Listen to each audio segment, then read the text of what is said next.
Hi, this is Angie, and in this presentation we will be exploring the topic of mind mapping.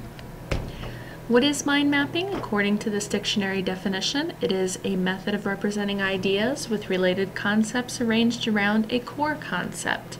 So what does that look like? Well, it can look a variety of different ways, and I have several examples here for you.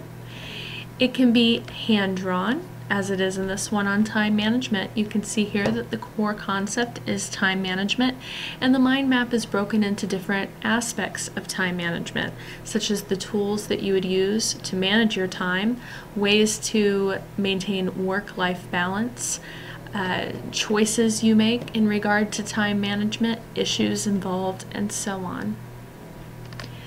Mind maps do not have to be hand-drawn. They can also be done on the computer, as this one is.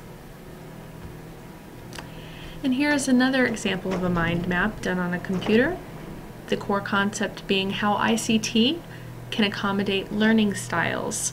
And then you can see it's further broken down into the subtopics of attitudes, senses, social, and environment, as well as physical.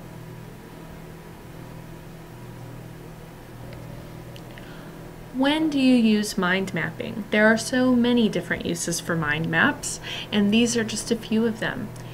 They can be used to brainstorm. So if you're trying to get your ideas out there, as is evident in the second example of pre-writing, you can put them into a mind map, and it can help you formulate your ideas. It can help you determine a vision of what you want to do, help you determine what you already know, as opposed to what you still need to find out. It's a way of summarizing, and I do this a lot with my students. So we might read a chapter or engage in a lesson or learn about something, and then when we're done, I use a mind map with the students as a way for them to summarize what they've learned. So they put all of their learning into a mind map. It can be a way of note-taking. It can be a way of storyboarding. It can be a project management tool. It can help you solve problems, and it can help you analyze things by looking at all of the everything involved around a certain topic, so all the subtopics and associated issues. Another way that mind map can be used is for research.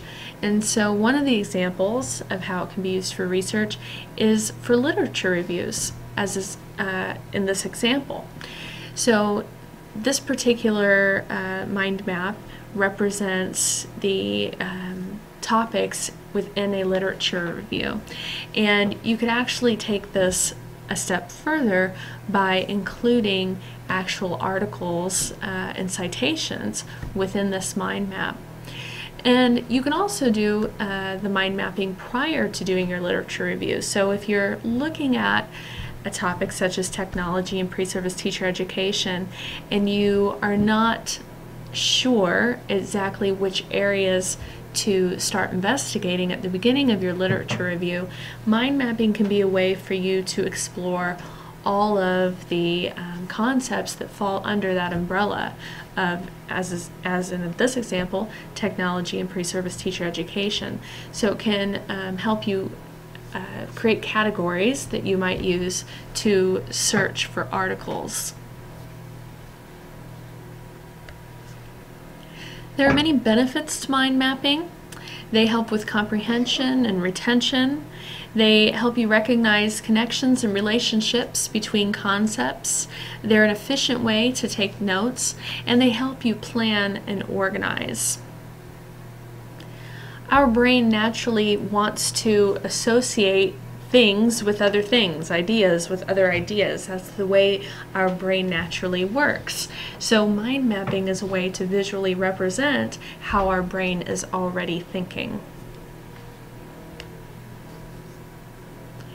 So there are certain advantages to using technology to create mind maps. As you saw from one of our examples, sometimes mind maps are hand-drawn. However, I highly recommend using technology to create them for these reasons. First of all, you can include a lot more information. You only have so much room on a piece of paper, whereas when you create them on the computer, you have a lot more room to put down that information. You can embed audio, links, video, documents, etc. So multimedia elements. Whereas when you are drawing out your mind map, obviously you're going to use a pen, marker, etc. You can easily rearrange your ideas. So if you're doing this on paper, you put down an idea, you don't like it, maybe you erase it, that can become kind of an annoying process. It makes it harder to move things around. If you move one thing, you have to move something else, and they all sort of affect each other because they're connected. So when you're doing this on the computer, you can just click and drag things around, and it makes it much more efficient. It's available long term. So you can upload, or you can save it on your computer in the cloud, wherever you have it, and you'll have it there for a long time.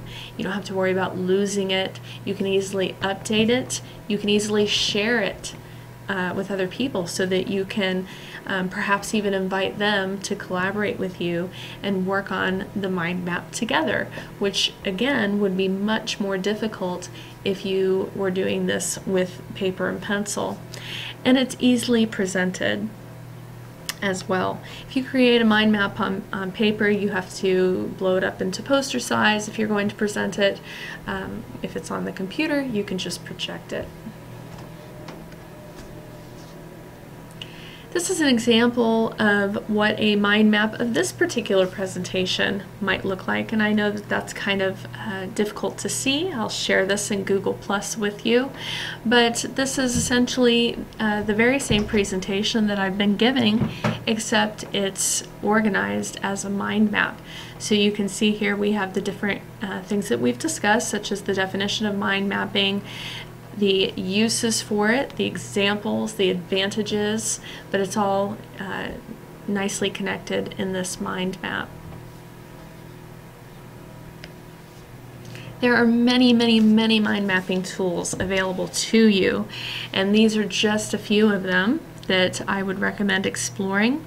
Popplet in particular is one that I really like, and one that you will be using to explore mind mapping. And in the tutorial that I provide you with on Popplet in Google+, I explain the reasons why I find it to be a particularly useful tool.